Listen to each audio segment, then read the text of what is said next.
Morning, everyone. Thank you for joining us here at the 2025 North Dakota Transportation Conference. Excited to see everyone in here. We'll be exploring the latest advancements, challenges, and opportunities shaping the future of our industry here in Hall C this morning and this afternoon and tomorrow. My name is Aaron Perez. I'll be moderating this session. I'm a pavements engineer for the NDDOT's Materials and Research Division. Before we dive into the presentation, I'd like to remind everyone to please silence your phones and hold any questions until after the presenters are done. We'll try to go around, and we'll have myself and Kaylin Kautzman walking around with mics to get it to you guys to ask your questions. That being said, I'll get off the stage here. It is my pleasure to introduce our first two speakers. Our first one is Eric Gaasland with the NDDOT's ETS division. He's behind me. And when he's done, we'll have Chad Beggs with NDDOT's Minot District. And they will be discussing warranty chip seals in North Dakota. So please join me in welcoming Chad and Eric to the stage.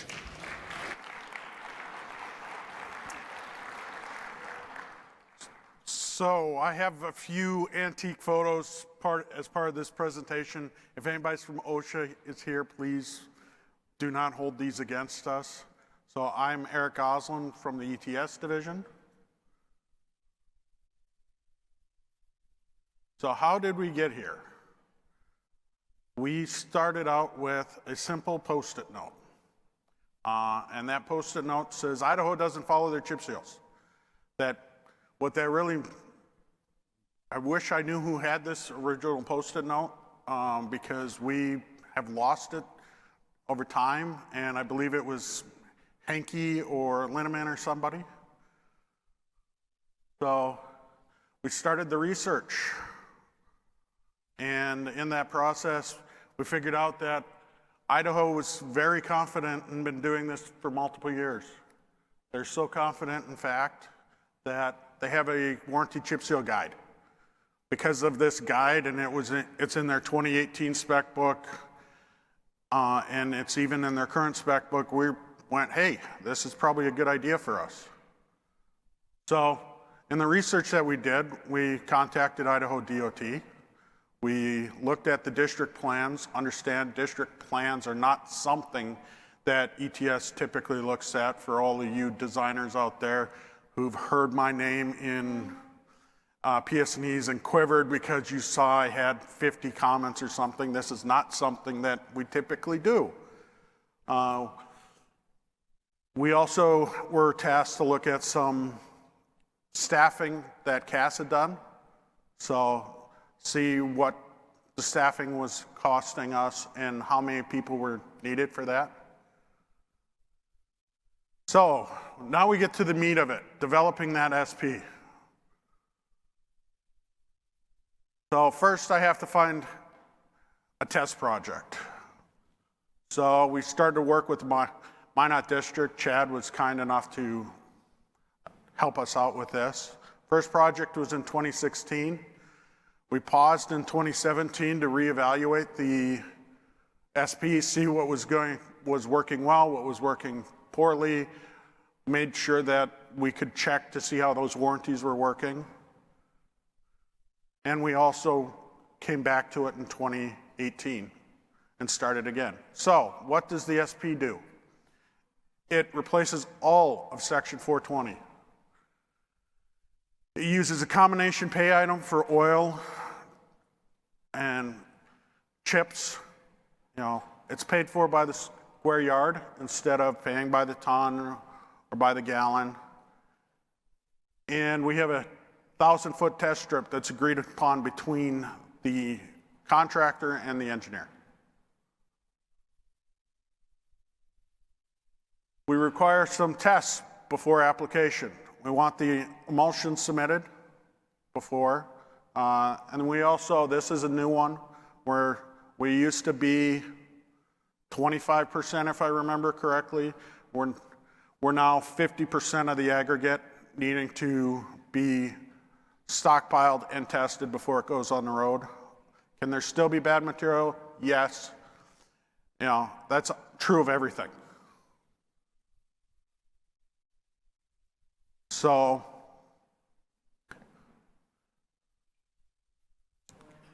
what it does require for year two is you have a visit of the test strip. Go out there, look to see how it's performing. We're reviewing it with the contractor, May 15th deadline. Make sure that any repairs are made before September 1st.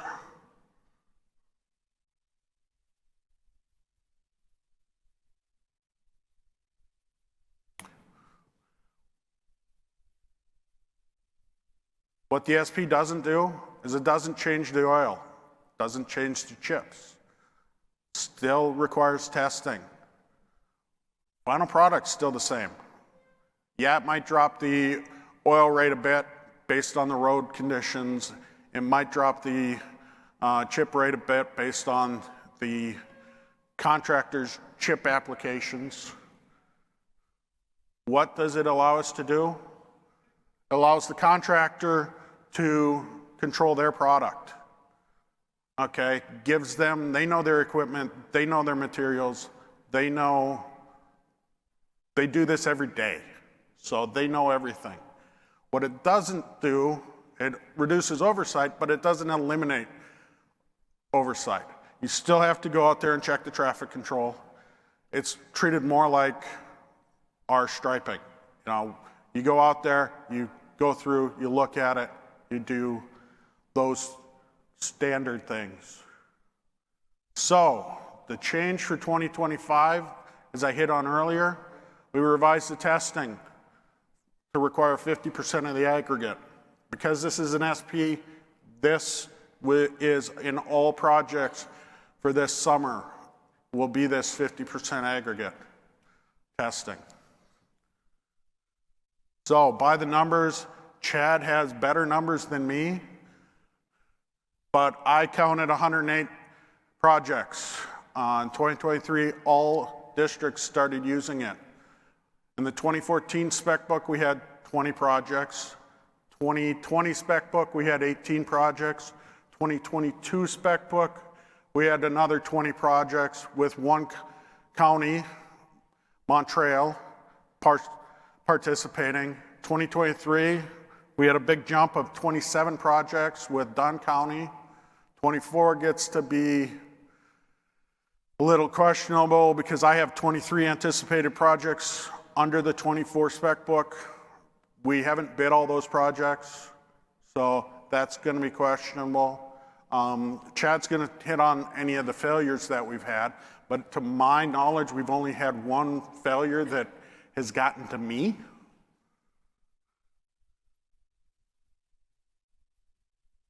So, what's next? A standard specification, hopefully soon. We want to make sure that we get the testing figured out and everything is good to go so we don't have to continue modifying this. And we're going to wait and take questions at the end, but your turn, Chad.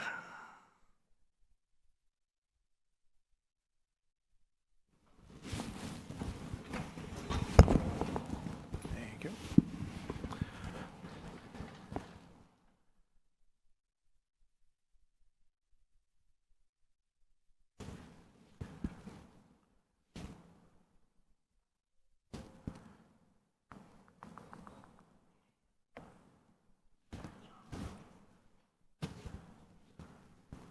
Can we get the next presentation up, please?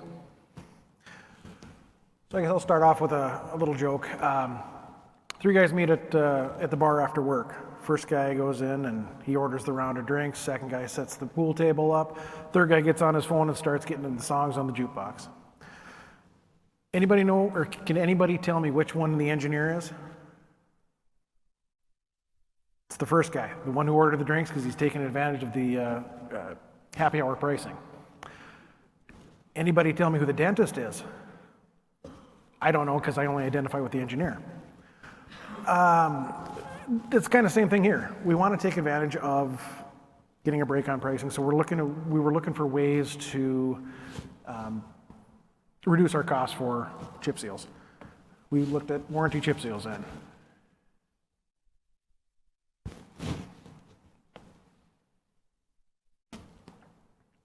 It's not advancing.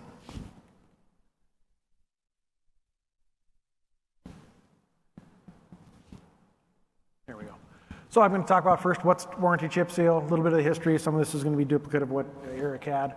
The construction of it, or reviews on it, and kind of the results we've been getting. So first things first, it's a concept to construct a chip seal project used by using test sections as a comparison for acceptance of the remainder of the project and assess any failures.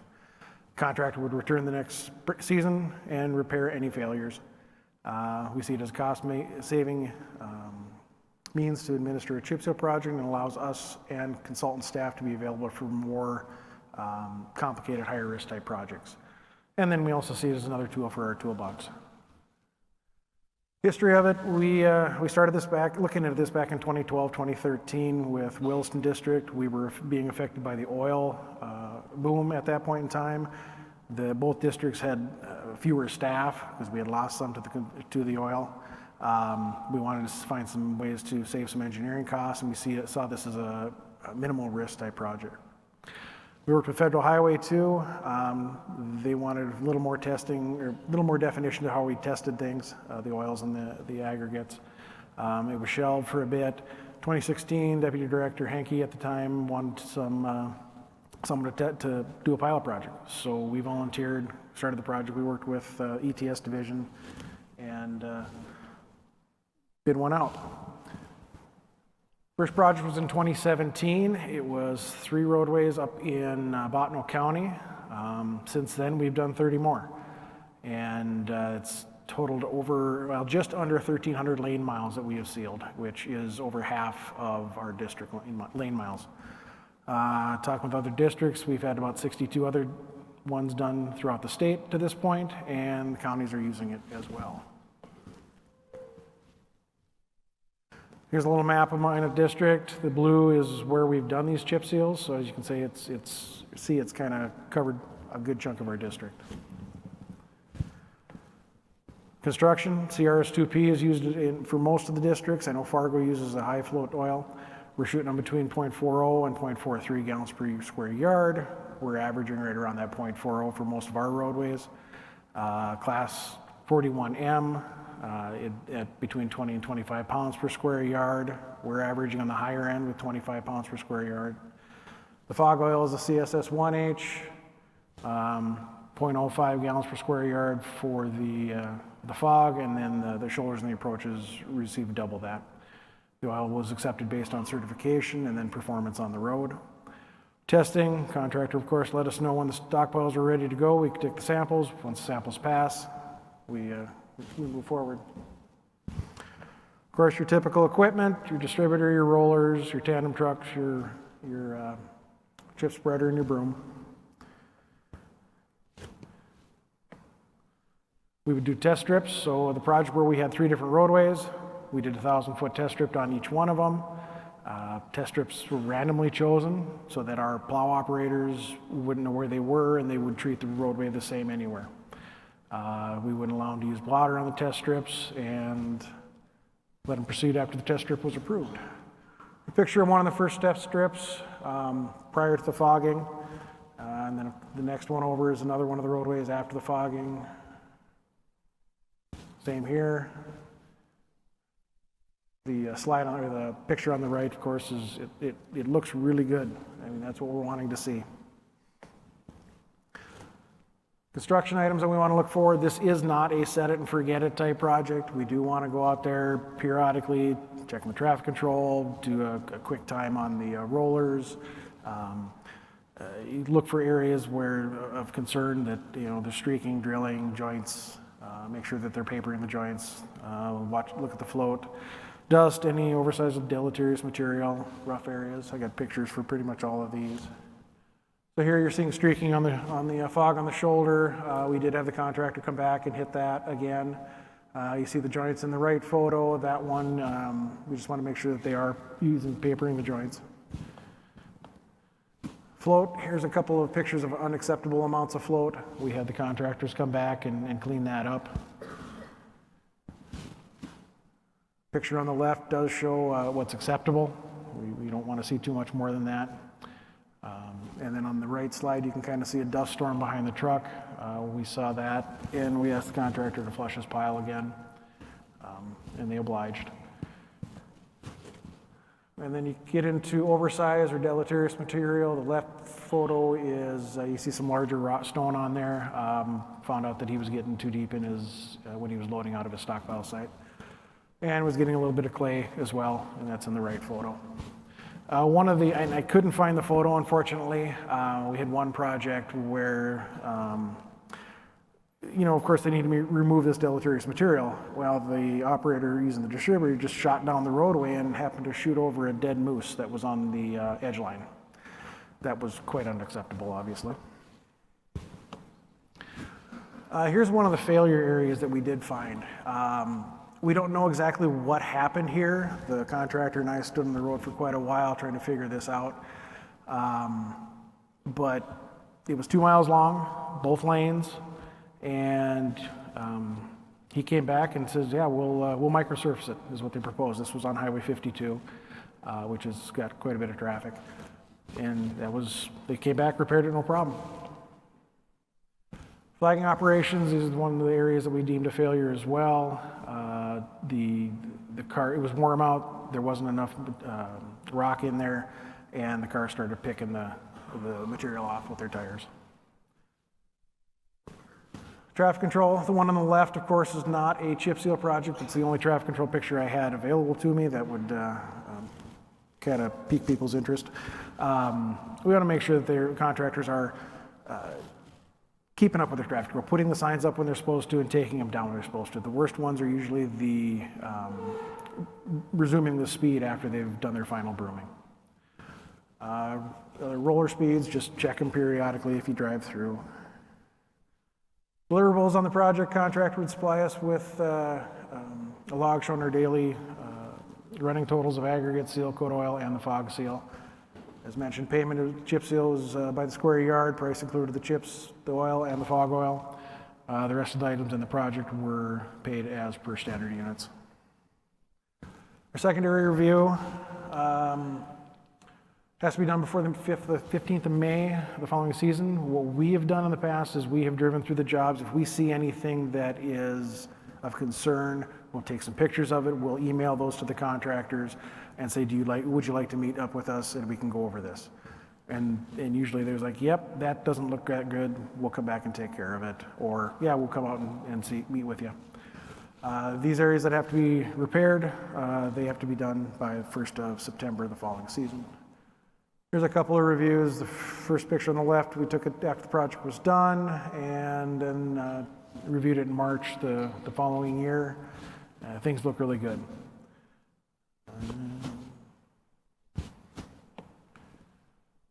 How have they turned out?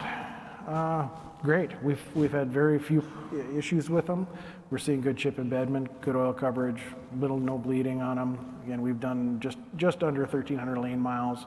We've had 4.4 lane miles that we have had to have repaired. That's 1/3%. Minimal risk. We like this product. We like what they're doing. The contractors have their own control of their material. It's great. This next year, we're doing 45 more miles in the Minot district. Concerns we've run into, it is not a complete set it and forget it project, but it's close to it. There was a little apprehension at first from some of the others due to the limited testing. They wanted to have more testing, which we've worked with ETS and started put a little bit more in.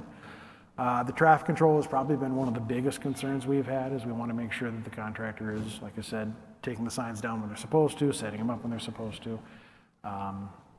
And then contractor doesn't have the control over the snow removal operations, so they're a little concerned about that at times. I've seen or been told. We've got, we don't tell the operators where they are.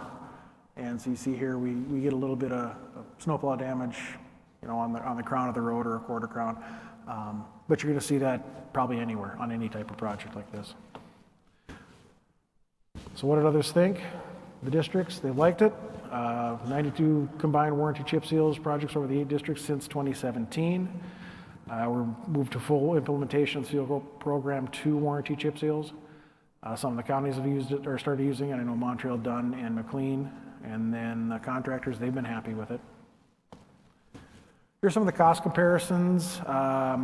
You look at the numbers like 2024, we got warranty chip seals at $44,000. a mile, and then a non-warranty at 25,000. The numbers are skewed a little bit. Part of it that is because there's some specialty projects in there that skew those numbers. But for the most part, they're fairly close. And then size of projects, I guess, is a big part of it too. We've had a few that are only 2 miles long versus one that's 45 miles long.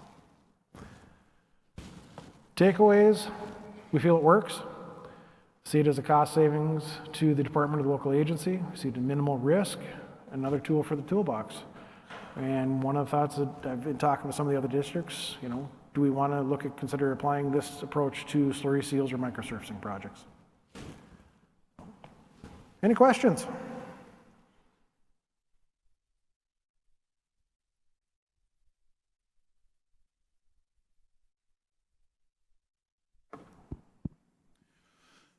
Let's give these guys a round of applause.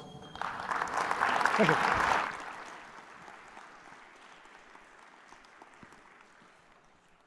So we got a few minutes here. Does anyone have any questions for either of these two?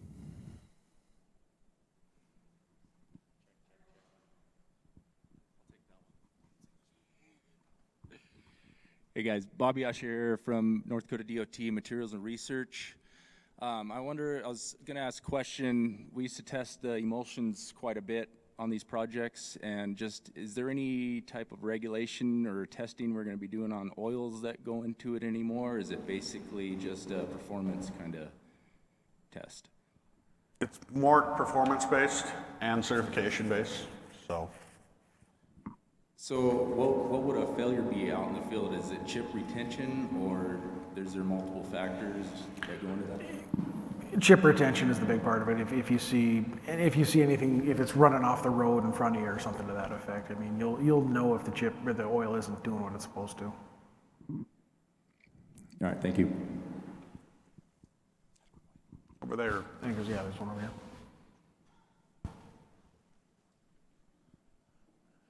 Who was it?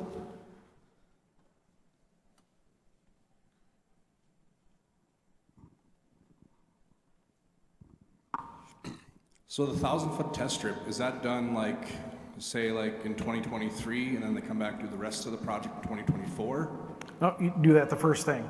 Okay. When the contractor shows up, you just pick a spot, do a test strip. Oh, I wasn't sure if it was supposed to go through the blades and stuff like that. You said you didn't tell the blades where the test strips were and stuff like that, so. No, we have the contractor do the test strip in that section of roadway. We just pick a spot that's, it's similar to the rest of the roadway. It's where you're going to see the same amount of plowing. You're going to see the same amount of pretty much everything. Just more of the monitor section? Yep. Gotcha.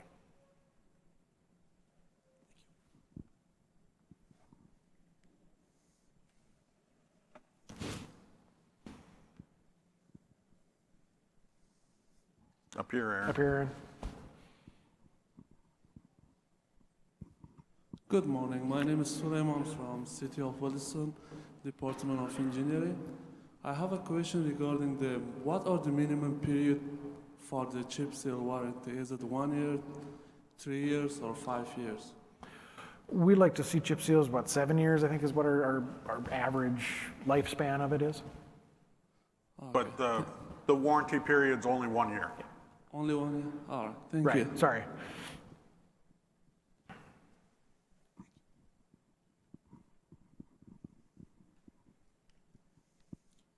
Okay. Well, thanks, guys. Let's give them a round of applause again.